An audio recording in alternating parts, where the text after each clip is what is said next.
Hello friend, welcome to the channel pharmacy dictionary. हमारे fruits and vegetable की series में आज हम जिस वेजिटेबल के बारे में बात करने वाले हैं इसे अलग अलग जगह अलग अलग नामों से जानते हैं। कुछ लोग इसे कद्दू कहते हैं, कुछ लोग इसे मखना कहते हैं, कुछ लोग इसे कुमड़ा कहते हैं और हम इसे साधारण भाषा में जिसको हम लोग ज़्यादातर जानते हैं इसे हम पम्पकिन कहते हैं। हालांकि है ये पम्पकिन के बारे में वीडियो, लेकिन आज हम उसके फल के बारे में नहीं बात करने वाले हैं, बल्कि बात करेंगे हम उसकी लीफ के बारे में, पत्तियों के बारे में बात करेंगे। साथ साथ थोड़ा बहुत पॉइंट मैं इसके फ्लावर के बारे में भी बात कर दूंगा, जो अभी आप अपने स्क्रीन पे देख सकते हैं।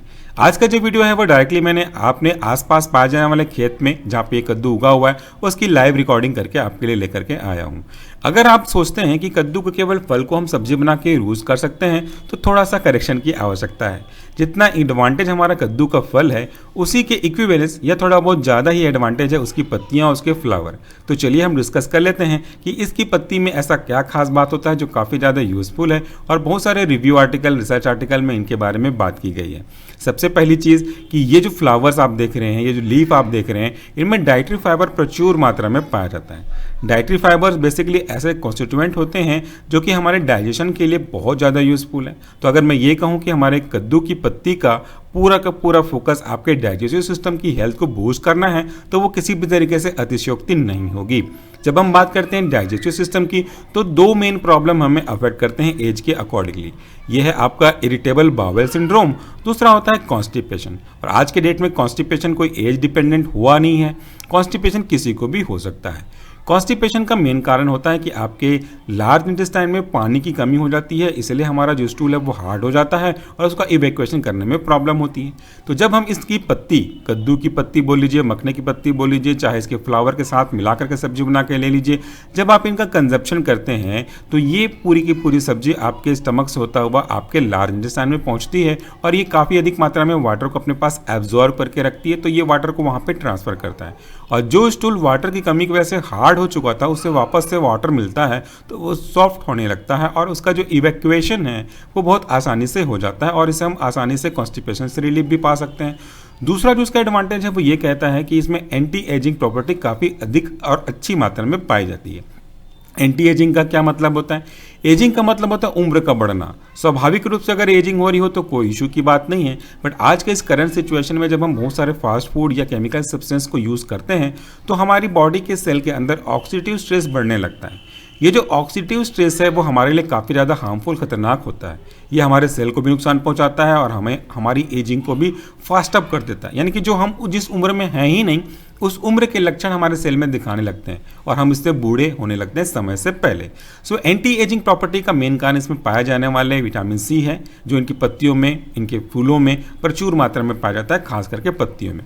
जब हम विटामिन सी का यानी कि इस एंटी एजिंग सब्सटेंस का यूज़ करते हैं तो हमें इस कॉन्स्टिपेशन से रिलीफ के साथ साथ जो अपने ऊपर डिस्कस किया है वैसे ही हमको एसिडिटी और एजिंग की प्रॉब्लम से भी रिलीफ मिलती है। तो तीनों मिलाकर के आपके डाइजेस्टिव एज वेल एज आपकी एजिंग की प्रॉपर्टी को अच्छा सा बनाते हैं और हमारी उम्र जो है वो नेचुरली ग्रो करने लगती है, यानी कि जो ऑक्सीडेटिव स्ट्रेस हुआ था उसे न्यूट्रल करने लगते हैं। इसका अगला जो एडवांटेज है वह है आई की हेल्थ के लिए।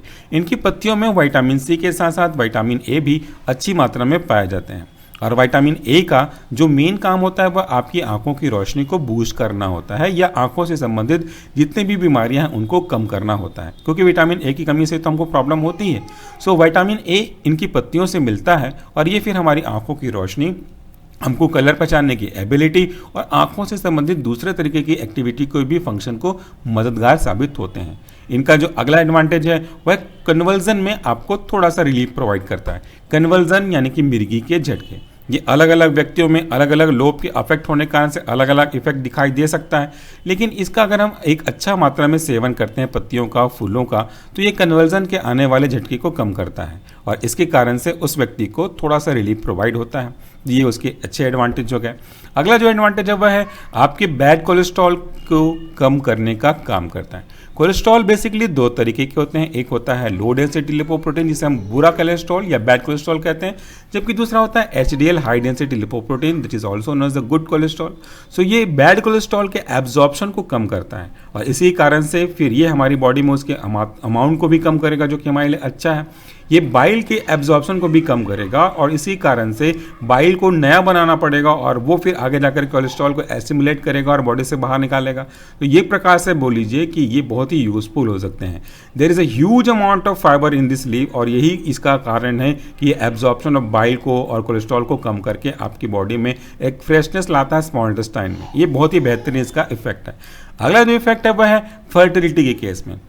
अगर किसी को फर्टिलिटी की प्रॉब्लम हो रही है तो ये अगर कंज्यूम करते हैं इनके फ्लावर, इनके लीफ और इनके वेजिटेबल को भी, तो ये फर्टिलिटी के चांसेस को इंक्रीज करते हैं। इनफर्टिलिटी को कम करेगा और फर्टिलिटी को इंक्रीज करते हैं।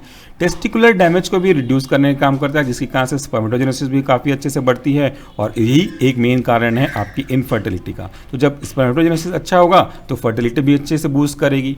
इसका जो अगला हेल्थ एडवांटेज है लिटरेचर सर्वे के अकॉर्डिंगली वह है डायबिटीज़ के केस में, खास करके डायबिटीज़ 2 के केस में। सो अगर कोई व्यक्ति पेनफुल कंडीशन में है, डायबिटीज़ की प्रॉब्लम से परेशान है, तो वो इनके यानी कि कद्दू के लीफ को अगर यूज़ करते हैं तो उनमें हाइपोग्लाइसेमिक इफेक्ट देखने को मिला है, जो कि उनके ब्लड में प्रेजेंट शुगर के लेवल को कम करता है और ग्लूकोज का जो यूटिलाइजेशन है सेल के रेस्पेक्ट में उसको बढ़ा देता है। अगला एडवांटेज जो हमारे पिछले एडवांटेज से मैच करता है वह है स्किन के बेनिफिट के बारे में। ये जो पत्तियां आप देख रहे हैं उनको अगर कभी खा के देखिएगा, सब्जियां धो के अच्छे से बना करके, तो आपको पता चलेगा कि इनमें कितना स्वाद होता है। और इनके मेन कंटेंट के अंदर अगर हम डिस्कस किया तो वह विटामिन सी। तो विटामिन सी हमारे स्किन के लिए, स्किन की ग्रोथ के लिए, स्किन के ग्लो के लिए, वुंड हीलिंग के लिए काफ़ी बढ़िया माना गया है। सो अगर हम इसका कंजप्शन करते हैं तो विटामिन सी भी मिलेगा, तो हमको आर्टिफिशियली किसी दूसरे सोर्स से विटामिन सी लेने की ज़रूरत नहीं पड़ेगी। ये कैंसर से भी अच्छा खासा प्रोटेक्शन प्रोवाइड करता है। डिफरेंट जो स्टडीज़ हुई हैं वो भी सजेस्ट करती हैं कि इनमें फाइबर है, फाइबर रिस्क को कम करता है कैंसर के। इसके अंदर भी और केमिकल कॉन्स्टेंट पाए गए हैं, विटामिन पाए गए हैं, मिनरल पाए गए हैं, जो कि कैंसर के होने के चांसेस को कम करते हैं। अगला जो एडवांटेज है इनका वह आपके बोन के रिस्पेक्ट में। इसमें कैल्शियम, फॉस्फोरस भी पाए जाते हैं।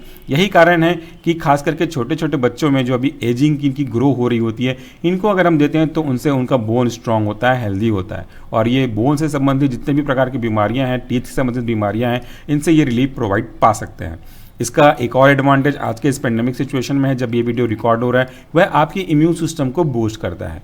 इसमें ऐसे कई सारे एजेंट पाए जाते हैं जो हमारी इम्यूनिटी को बूस्ट करने का काम करेंगे और जब हमारी ओवरऑल इम्यूनिटी बूस्ट होगी तो हमारे अगेंस्ट में जो हम फाइटिंग करने की एबिलिटी है बैक्टीरिया के, वो भी बढ़ेगी।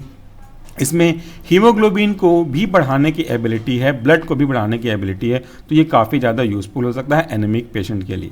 प्रोटीन का भी सप्लीमेंट पाया गया है, इनकी पत्तियों में प्रोटीन पाया जाता है जो कि आगे जाकर के आपके प्रोटीन की कमी को पूरा करेगा। हालांकि इसकी मात्रा बहुत अधिक नहीं है, बट ये लिटरेचर सर्वे में इनकी क्वांटिटी को भी कोट किया गया है।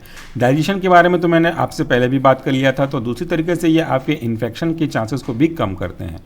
जो महिलाएँ लैक्टेटिंग वुमेन हैं उनके में लैक्टेशन को फैसिलिटेट करती है। कैल्शियम का बहुत बढ़िया सोर्स है, इसीलिए कैल्शियम की अवेलेबिलिटी को इंश्योर करता है और ये उनके लिए भी और उनके जो फीटस हैं जो उनके मिल्क पे डिपेंड करता है उनके लिए भी काफ़ी अच्छा है। एनीमिया की प्रॉब्लम को भी ठीक करेगा। तो ऐसे व्यक्ति जिनको खून या खून से संबंधित कोई बीमारी है, खून की कमी है, ऑक्सीजन संबंधित बीमारी है, जहाँ पे ऑक्सीजन कैरिंग कैपेसिटी हीमोग्लोबिन की कमी के कारण से कम हो गई है, तो उसको भी ठीक करेगा, क्योंकि इनकी पत्तियाँ आयरन का बहुत बढ़िया सोर्स है और हमारे ब्लड के लिए, लंग्स के लिए भी बहुत अच्छा, हीमोग्लोबिन काउंट को भी काफ़ी अच्छा बढ़ाता है।